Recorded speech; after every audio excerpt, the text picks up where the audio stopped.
Yes, thank you very much for having time to watch my YouTube channel. This is a channel that deals with the rumba music, rumba musicians, and everything to deal with the rumba across Africa and abroad, even abroad. Asanteni sana. Remember to like my channel, subscribe to my channel, write to me, follow me on my Facebook page is Bridge Over DRC. As I said earlier, 13th October 2022. The baobab tree fell back in Kinshasa. The 78-year-old Verckys Kiamuangana was Lambongo Mateta passed on after long illness. Personally, I've lost a friend. He was a friend to me, Verckys Kiamuangana. Wherever he came to the country, I used to receive phone call from the Congolese embassy. They used to tell me, okay, we are calling you from Congolese embassy, and Verckys Kiamuangana, he is in town, and he wanted us to let you know that he's in town. If you want to meet him, you can reach him on this and this and this address. For me, I've lost a great friend, Verckys Kiamuangana. Who was Verckys Kiamuangana? Was Lambongo. This guy revolutionized the Congo music. He came up with his own style of music, rumba kavasha. The rumba kavasha, which evolved into sukus, evolved in what we call today a generic. He was born from a relatively rich family, not that poor family. His father was a businessman, so Verckys followed into the footsteps of his father in business. But in his own heart, Verckys dreamt of being a musician. They moved to Kinshasa. Of course, he was born in Kisantu. They moved into Kinshasa. When they moved into Kinshasa at the age of 10 years old, Verckys started attending church sermons from the Kimbangiste church. In this Kimbangiste church, he learned to play his saxophone in the Kimbangiste church. And his mind, he wanted to be a musician, and especially to be a member of TPOK Jazz. In Kimbangiste church, Verckys started now running away from the church and doing music kisiri in secret. He didn't want his parents to know. He started doing music with a gentleman known as Paul Ebengo Dewanyo, Watam, Orchestre Watam.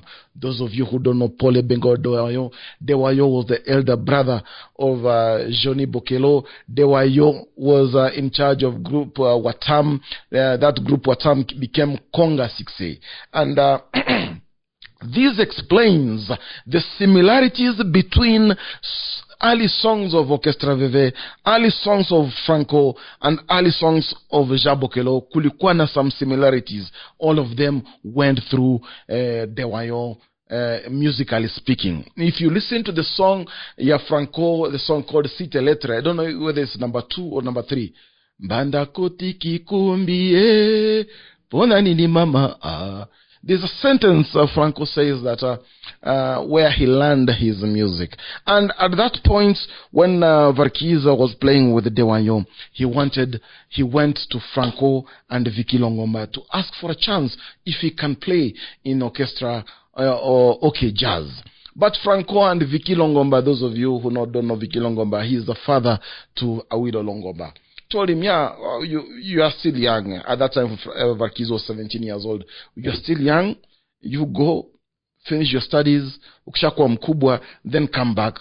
We might think about you. Verckys, dejected, he went to look for a chance to play his sax in a little-known group that was led by a gentleman known as Gerald Kazembe. And that group used to perform at a club known as Wififi Club. That's where Verckys alianza professionally, kucheza saxophone, professionally. And while they were performing, Franco and Vicky Longomba, after finishing their musical concerts, they decided to pass by Wififi to have 1 or 2 drinks. And Franco saw Verckys playing sax. Vicky Longomba saw Verckys playing sax, and Verckys saw them back. Verckys was, okay, I'm going to show them walitupa mbao. So Verckys with sax, akapiga. Franco wondered, asked Vicky, is indeed the young boy who alikuja hapa kutuomba pakazi tukamnyima? Vicky Longomba was, let us make an effort to bring him back. That's how Verckys joined TPOK Jazz somewhere in 1961. Hapo when he joined OK Jazz in 1961, Verckys found Franco Luambo Makiadi, he found Vicky Longomba, Verckys found Isaac Musekiwa, Verckys found Dele Pedro on sax also, Verckys found nimetaja nani Dele Pedro De La Lina on bass guitar. And you should know that Isaac Musekiwa also was a saxophonist, Verckys a saxophonist, but the style of Isaac Musekiwa was different from the style of Verckys Kiamuangana. That's why Franco wanted Verckys Kiamuangana, because his style of saxophone, it is like his style, Franco style of playing guitar. The rioting ya kucheza guitar ile, what Franco called rumba Odemba. The rioting. But Musekiwa alikuwa ni mtu wa kucheza sax ile ya kubembeleza, sax ile ya kuimba nyimbo kama ni zile za mapenzi ama za huzuni, zilikuwa ni sax za Isaac Musekiwa. Wimbo ikifika kwa climax, now Franco ameanza na ile gitari yake, there is a saxophone ile inabishana naye. A good example, just watch, listen to the song Kuzo Pouvoir. Oyembi yembi ngaibo fre wanezalinde lisano oyao pararara. Now ikifika climax pale, you hear Franco playing guitar, akicheza note nteding, there's a saxophone answering. That is Verckys for you. And in OK Jazz, some of the notable songs of Verckys played sax, Kozo Pouvoir. There's another song called Lisa Sokronemburga. There's another song, Ngai Marinzo to Ebeba. And Verckys composed a song in OK Jazz, Madame de la Maison. Now you should know that Verckys in 1964, while still in OK Jazz got a contract to go and perform in Europe. Na since Verckys alikuwa na masomo kidogo, Franco made Verckys to be his personal assistant, his secretary, personal assistant, his handyman. Franco akitembea, there's somebody with the briefcase nyuma. That is Verckys for you. Verckys took that opportunity to learn the music business. Remember, Verckys came from a business family. He had a business mind. So to him, it was a learning process. They went to Europe to do tour as OK Jazz. According to him, Verckys, he told me that it was him, Franco, Edonganga, Kwame Munsi, 4 guys, wameenda ngambo to do some recordings. While abroad there, Verckys also told me that they didn't earn any salary. He didn't earn any salary from OK Jazz, because you know those kind of wazes, you are learning music, why should we pay you? If you want, you can become Otaki Wende. So he took that opportunity as a learning process. When they went to Europe, after performing, Verckys and Franco, when Franco went to do his musical deals, distribution deals with Wazungu kule ngambo, he used to go with the Verckys Kiamuangana. So one day, Verckys decided, no, I need to make personal contacts with these guys. They met Mr. Pellegrin. Mr. Pellegrin was the chairman of Decca Records in Europe. So when Franco was discussing with the Pellegrin, Franco told him, Andika you, write that one. Verckys will write. And then after the meeting, Verckys came back and had a discussion with Pellegrin. Even me, I want now to give you songs for you to do. Pellegrin told Verckys, yes, it is no problem. What you have to do, bring me a sample, we'll listen. If they are good enough, we'll sign you. So Verckys came back. Before I finish this part of 1964, while in Europe, they recorded some songs. And one of the songs they recorded while in Europe, it was a song called Lisaso ya Kronenburg. Masanga basi bako kufela na mokili Kronenburg. Masanga Verckys akakufela na mokili. I love that song. Very nice song. Listen to the sax of Verckys there. It will kill you. Now, Pellegrin agreed with Verckys. This is what you have to do. Verckys came and called his friend, Yulu Mabiala. and his bandmates in the name of Lutumba Simaro Masia Lepoet. May his almighty rest his soul in eternal peace. He told them, you see, I'll know the secrets where Franco goes. Now, I've been told to tour a nyimbo, go there, they check, if they are good, they'll sign. They agreed. Yulu did a song called Bear, and Lutumba did a song called Okokoma Mukristo, Utakuwa Mukristo. But Lutumba Simaro developed a cold feet. He decided, no, this one will bring problems with the Franco. But Yulu and Verckys had decided that if anything happens, if we are expelled from TPOK Jazz, well and good, we are ready now to face the rumba wilderness. So Verckys went back to Mr. Pellegrin with those singles, Okokoma Mukristo by Yulu, by Lutumba Simaro, and Bear by Yulu. Mr. Pellegrin was very happy. Okay, yeah. They signed a deal contract. Verckys started earning money. The first installment, he gave Yulu his share. Verckys remained with the share. Yulu said that, no, I want you buy me a car. Verckys went and bought two Volkswagen Beetles, one for him and one for Yulu Mabiala. Business was booming. Verckys has known the secrets. Franco came to know that Verckys did that, and Franco expelled Verckys from TPOK Jazz. At that point, Verckys left TPOK Jazz and formed his own Orchestre VV. Orchestre VV, where Verckys, he's a good guy in nurturing talent. He discovered Loko Masengo, he discovered Mario Matadidi Mabele, he discovered Saksakula, and they gave us songs of Matinda. Yeah. Na motema na zui pasie mo bali oyo na ye bili kambo mamba na bakotela ye na butu oja obo yangai matinda hangai matinda peperere terere. Excuse my singing, I'm not that good singer. So they did songs like Matinda, they did songs like Sheriana, Ngana sanzi bolingo mama, Nakangiyo na foto di ya mama. Oh. Yeah. And these gentlemen had an agreement with the Verckys, of course, a contract to work with him, and unfortunately the contract didn't. At one point, the gentlemen wanted a renegotiation in those terms of contract, but Verckys didn't want to negotiate with them. They left Verckys to form Orchestre Sosoliso, or Le Trio Majesty. That's a story for another day. When we'll be doing history of Le Trio Majesty, we shall mention how that happened. But Verckys recruited new guys in Orchestre VV. Now we started seeing new singers in Orchestre VV. We saw guys like Muinkwa, Matuti, Matalanza, guys, there's so many guys in Orchestre VV, wale walikuja kwa VV, and Orchestre VV came up, and it became a big band in Congo. So this man Verckys, Franco, and Tabu Ley, at one point they were labeled as the three Musketeers. They were masters of rumba. And in current world in Kenya, we might call them the rumba cartel.